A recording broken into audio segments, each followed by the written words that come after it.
Bismillahirrahmanirrahim. Akan kita baca berkaitan dengan masjid. Karena ini pengajiannya ibu-ibu. Nah, memang paslah kisah yang dikisahkan di dalam kitab ini adalah tentang seorang perempuan atau ibu-ibu. Bismillahirrahmanirrahim. Qala al-muallif rahimahullahu ta'ala nafa'ana Allahu bihi wa bi'ulumihi fid dharain amin. Inna imra'atan sauda'a tusamma umma mahjanin. Dahulu di masanya Nabi kita, baginda Nabi sallallahu alaihi wasallam, imra'atan, ada seorang perempuan, sauda'a, yang memiliki kulit yang hitam. Jadi ada seorang perempuan yang berwarna kulit hitam. Tusamma, seorang perempuan ini memiliki nama atau dinamai, disebut orang ketika orang menyebutnya dengan nama Umma Mahjanin atau Ummu Mahjan atau Umi Mahjan, nama dia. Kanat, adalah dahulu seorang perempuan ini taqumu ala tanzifi masjid Rasulillah, adalah dahulu seorang perempuan ini pekerjaannya itu adalah taqumu ala tanzifi masjid Rasuli sallallahu alaihi wa alihi wasallam. Dalam kesehariannya sering membersihkan masjidnya Nabi. Jadi di Madinah itu ada masjid disebut dengan Masjid Nabawi, itu masjidnya Nabi, masjidnya baginda Nabi sallallahu alaihi wasallam. Sedangkan masjid itu adalah tempat yang paling mulia di bumi. Ini masjid itu disebut sebagai salah satu daripada baitin min buyutillah, rumah di antara rumah-rumah Allah. Jadi masjid itu disebut dengan rumah Allah. Salah satu tempat di mana kita berada adalah masjid. Itu disebut dengan baitin min buyutillah. Jadi bait, rumah, salah satu dari rumah Allah. Ketika disebut rumah Allah, itu namanya idhofah, diidhofahkan pada Allah. Maksudnya idhofah litasyrif, namanya menyandarkan sesuatu untuk memuliakannya. Jadi kalau disebut Baitullah, rumahnya Allah, bukan berarti Allah itu ada di dalam masjid itu. Seperti kita masuk masjid, karena masjid ini disebut rumah Allah, terus kita akan menjumpai di dalamnya ada Allah. Kenapa? Karena Allah itu laisa kamitslihi syai'. Allah itu walam yakun lahu kufuwan ahad. Jadi nggak ada yang seumpama dengan Allah. Allah nggak butuh pada tempat. Jadi ketika disebut Baitullah, rumah Allah, itu maknanya tujuannya untuk memuliakannya masjid. Begitulah mulianya masjid sampai dinisbahkan atau disandarkan pada Allah sebagai pemiliknya. Jadi rumah Allah. Nah, di Madinah ada disebut dengan Masjid Nabawi. Masjid Nabawi artinya masjidnya Nabi, disandarkan pada Nabi sebab Nabi yang membangunnya. Nabi di situ, di dalam masjid itu yang membangun oleh Nabi, Nabi juga dimakamkan di tempat tersebut, ya. Maka tempat itu sangat mulia, masjid itu. Maka pada zaman dahulu itu ada seorang perempuan, inna imra'atan sauda'a tusamma umma mahjanin. Dahulu ada seorang perempuan yang berwarna kulit hitam, dinamai ia, dipanggil orang dengan nama Umma Mahjan atau Ummi Mahjan. Kanat taqumu ala tanzifi masjid Rasuli sallallahu alaihi wasallam. Kesehariannya ini seorang perempuan itu sering membersihkan masjidnya Nabi. Jadi ada kotoran di masjidnya Nabi dibersihkan. Ada kotoran di halaman masjidnya Nabi dibersihkan. Dia lihat ada banyak kotoran di masjid, di mana saja ia temui maka dia bersihkan. Nah, perempuan ini pekerjaannya suka membersihkan masjidnya Nabi. Wa zata yaumin, kana ar-rasulu alaihi salatu wassalamu ya'udul amwati wa yazurul maqabir. Suatu hari Nabi sallallahu alaihi wasallam ini ya'udul amwat. Ya'ud itu artinya apa? Ada ya'udu, kembali atau mengunjungi daripada orang yang wafat. Jadi Nabi itu berkunjung kepada orang-orang yang wafat, dan Nabi berziarah ke kuburan orang yang telah wafat. Jadi sunnahnya Nabi itu suka ziarah kubur. Ketika ada orang wafat, Nabi berkunjung, yakni bertakziah, ikut menyolatkan. Kemudian Nabi juga ikut memakamkan, sekaligus Nabi ziarah kubur. Nah, suatu hari Nabi ini daripada mengunjungi orang-orang yang wafat, wa yazurul maqabir, dan Nabi ini berziarah mengunjungi pekuburan. Wajada min bainil quburi qabran jadidan. Nabi menemukan ada satu kuburan yang baru. Nabi datang mengunjungi orang yang wafat, lalu Nabi berziarah kubur. Di antara kuburan-kuburan itu Nabi menemukan ada satu kuburan baru. Ya, baru, namanya baru, mungkin kemarin lah baru ada orang dimakamkan di situ. Melihat itu, maka Nabi tanya, fasa'ala, maka Nabi tanya, man sahibu hadzal qabri? Siapa pemilik kuburan ini? Siapa sahib? Pemilik, maksudnya orang yang menghuni kubur ini siapa? Ini kuburan milik siapa? Ini kuburan siapa ini? Ini baru, kok saya nggak tahu, kata Nabi. Ada kuburan baru, Nabi tanya, ini kuburan siapa yang masih baru ini? Faqila, maka dikatakan kepada Nabi oleh sahabat-sahabat Nabi yang ada pada saat itu, menjawab pertanyaannya Nabi, ya Rasulullah, wahai Rasulullah sallallahu alaihi wasallam, innahu qabru ummi Mahjan.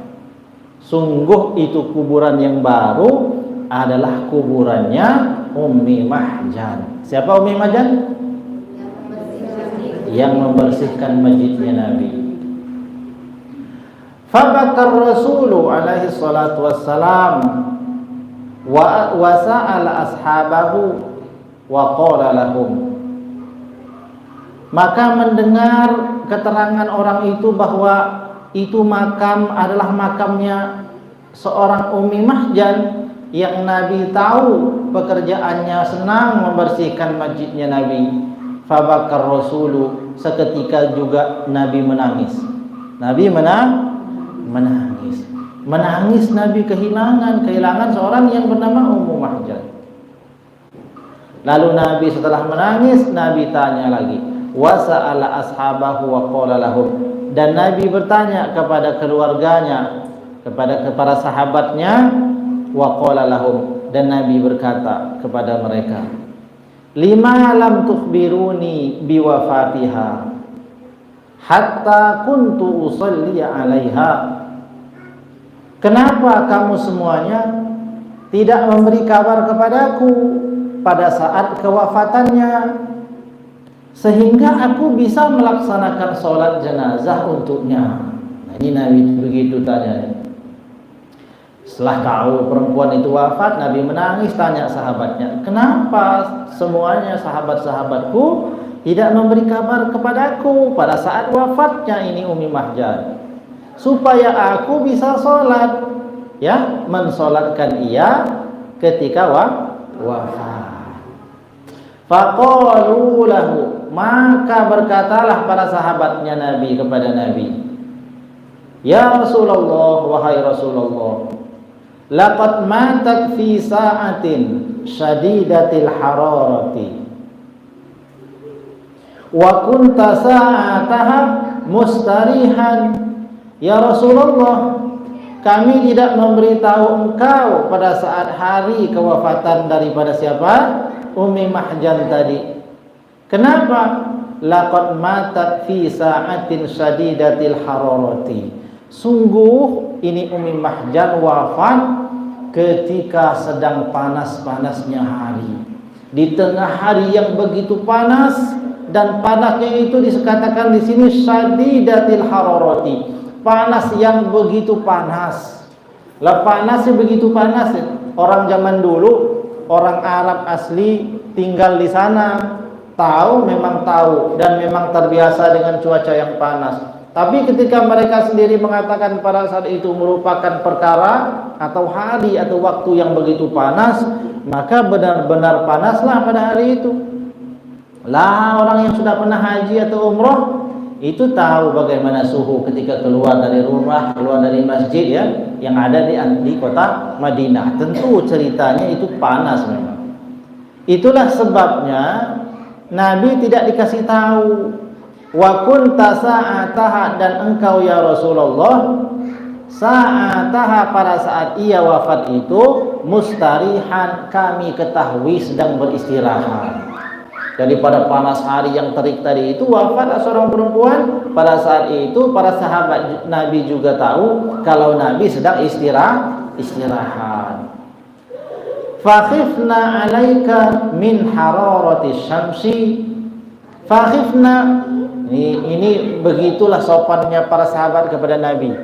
Begitu sopan dan hormatnya, juga sayangnya sahabat Nabi kepada Nabi. Fakhifna, maka kami takut ya Rasulullah, alaika min hararati syamsi. Kami khawatir engkau itu nanti menjadi sakit dengan terkena panas yang begitu luar biasa itu. Sampai ada sahabat yang wafat, tadi sahabat perempuan yang wafat, Nabi enggak dikasih tahu. Itu alasan sahabat enggak kasih tahu.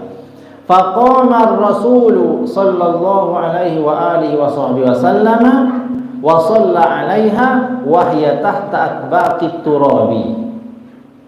Mendengar jawaban dari sahabat-sahabat Nabi tadi itu, faqama ar-Rasul, Nabi pada saat itu langsung berdiri. Nabi langsung berdiri, wa shalla 'alaiha, dan melaksanakan salat untuk seorang perempuan yang tadi meninggal atau yang kemarin telah meninggal itu, wahya tahta atbaqit turabi, dan ia wanita yang telah wafat telah berada pada lapisan-lapisan tanah. Maksudnya sudah dikubur. Jadi ada orang sudah dimakamkan, Nabi sholati. Ya, Nabi itu mensolatkan orang yang sudah dikubur. Jadi boleh orang menyolatkan orang setelah wafat. Jadi umpama ada orang meninggal dunia, lalu dia datang bertakziah, lalu dia dapati si mayit sudah dikuburkan, sudah nggak ada lagi di masjid, sudah dikuburkan. Lalu karena dia baru datang, kemudian dia menuju kuburannya. Ketika sampai di kuburannya seorang perempuan tadi itu, maka orang itu boleh mensolatkan orang yang sudah dikubur tadi itu. Sholat jenazah sama. Ini Nabi mengerjakan itu. Jadi begitu sudah dikasih tahu ya Rasulullah, engkau sedang istirahat pada saat itu. Kami takut engkau sakit terkena matahari yang begitu panas, maka kami enggak beritahu. Lalu Nabi itu segera bangun dan mensolatkan seorang perempuan, siapa namanya? Ummi Mahjan, yang sudah ada di dalam lapisan tanah tadi itu. Solat ya, disolati.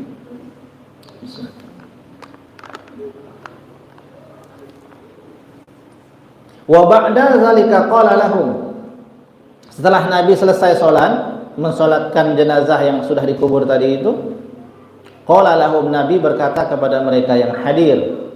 Apa kata Nabi?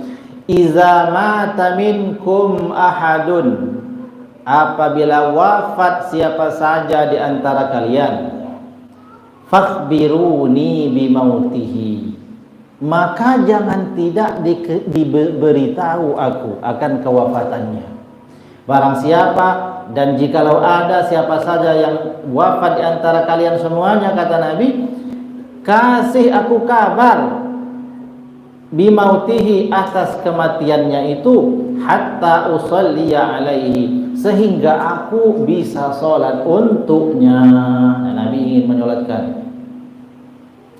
fa inna man shallaitu alaihi fid dunya, maka sesungguhnya man siapa saja shallaitu yang aku telah salat alaihi ke atasnya fid dunya di dunia, maksudnya begini, maka barang siapa yang wafat lalu aku salat melaksanakan salat jenazah untuknya di dunia, kana salati adalah salatku itu kata Nabi syafaatan adalah menjadi syafaat lahu baginya orang yang disolatkan Nabi fil akhirati nanti di akhirat. Jadi ini Nabi itu siapa saja yang wafat di antara kalian berilah kabar kepadaku agar aku bisa solat untuknya. Sesungguhnya siapa orang yang aku solat untuknya di dunia, maka solatku itu adalah menjadi syafaat baginya di akhirat. Wa ba'da zalika nada ala ummi mahjanin wa hiya tahta turabi wa qala laha. Setelah selesai Nabi itu mensolatkan Ummu Mahjan, lalu kemudian berkata ke sahabatnya, siapa yang wafat jangan enggak dikasih tahu supaya aku bisa solat, karena solatku itu nanti akan jadi syafaat untuk orang yang aku solati. Lalu Nabi berbalik lagi menghadap ke kuburannya siapa? Ummi Mahjan. Wa qala laha, lalu Nabi berkata kepada Ummi Mahjan yang ada dalam kuburan. Apa kata Nabi? Assalamu alayki ya Umma Mahjan. Keselamatan dan kesejahteraan untukmu wahai Ummi Mahjan. Itu Nabi beri salam kepada orang yang sudah wafat.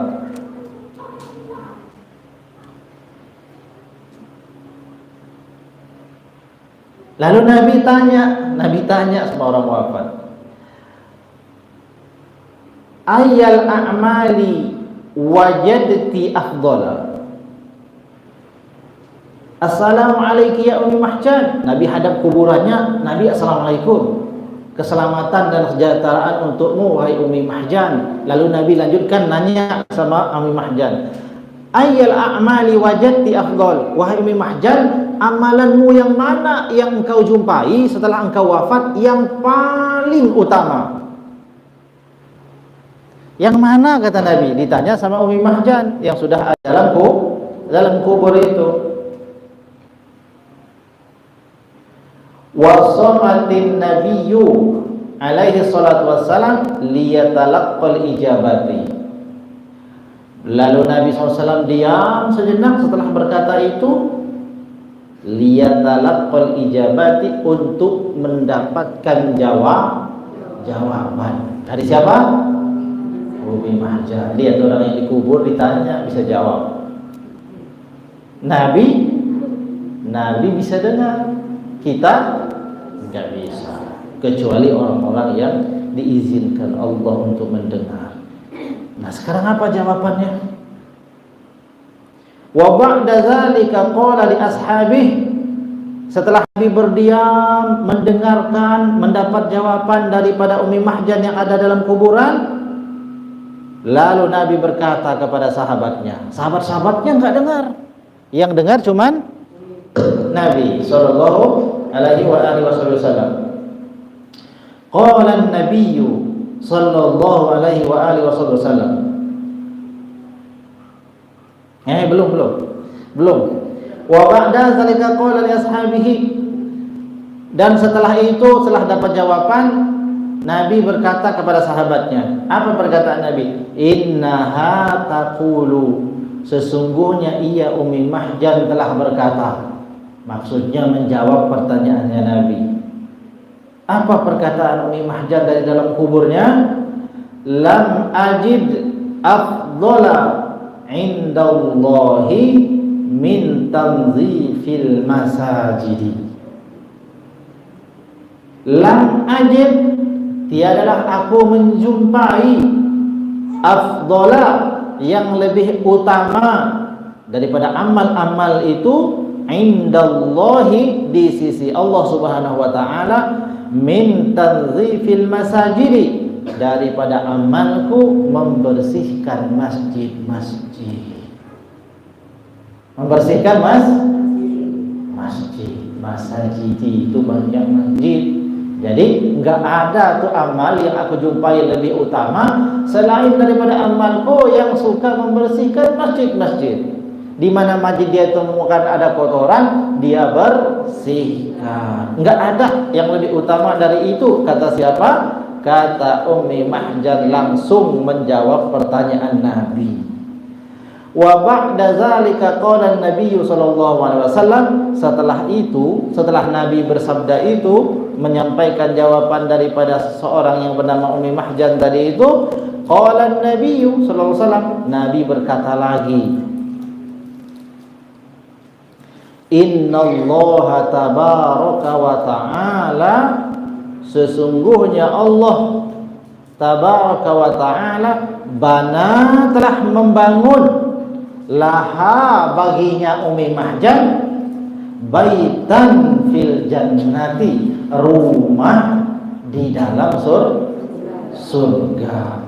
Aroha al-an, aku lihat, kata Nabi sekarang, jalisatan fihi, dia Ummi Mahjan sedang duduk di dalam rumahnya yang Allah bangunkan di surga itu.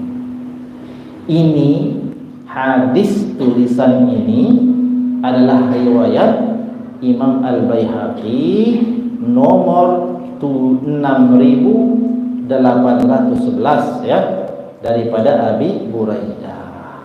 Nah, ini Ibu sekalian, betapa semua orang itu berpeluang untuk berkhidmat kepada masjid. Pak, nggak ada pengurus masjid perempuan. Pengurus itu kan yang tertera di daftar kepengurusan. Ketuanya siapa, bendaharanya siapa, sekretarisnya siapa. Itu kan yang tertulis saja. Tetapi untuk mengabdi dan berkhidmat kepada masjid tidaklah terbatas pada siapa yang ditulis itu. Bahkan kita rugi hanya karena kita bukan termasuk orang yang ditulis sebagai pengurus masjid, lalu kita tidak punya kontribusi untuk masjid. Itu rugi sendiri.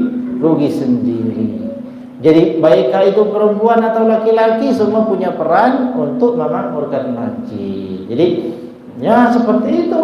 Kalau kita lihat di lingkungan masjid kita itu kotor, ada sampahnya, maka berniatlah kita, ya Allah, saya ini berniat untuk memakmurkan masjid, membersihkan masjid ini, ikhlas karena Allah. Semogalah kita ini juga dapat berkahnya. Siapa? Seorang perempuan sahabat Nabi yang dibangunkan Allah surga, dibangunkan Allah rumah di surga, sebab ia senang membersihkan masjid. Semoga dapat daripada keberkahan daripada seorang sahabat Nabi ini juga. Jadi meniru beliau. Jadi kapan-kapan ada masjid. Kalau kita lihat masjid itu banyak apa namanya? Banyak sarangnya. Enggak lah Pak, saya ini capek saya bukan pengurus masjid. Saya bukan pengurus masjidnya, ada pengurusnya, biar apa enggak saya yang bersihkan. Padahal dia bisa bersihkan. Ya, ambil apa namanya, sapu, wah, biar hanya sedikit. Terus ada kotoran di dalam masjid, ada sampah dalam masjid, ya diambil. Di lingkungannya juga diambil, dibersihkan. Kesimpulannya Ibu sekalian, seperti itulah mulianya masjid. Masjid itu namanya disandarkan pada Allah. Ya, Baitullah, rumah Allah, padahal Allah tidak ada dalam masjid itu. Bukan berarti Allah itu terus seperti kita ada di masjid, enggak. Tapi itu fa'il tasrif namanya, menyandarkan sesuatu pada sesuatu untuk memuliakan sesuatu itu. Ketika masjid itu disandarkan pada Allah, berarti untuk menunjukkan kemuliaannya masjid. Karena masjid itu mulia, semua orang yang berkhidmat padanya ikut mulia, baik dia laki-laki atau perempuan. Khidmat pada masjid itu banyak.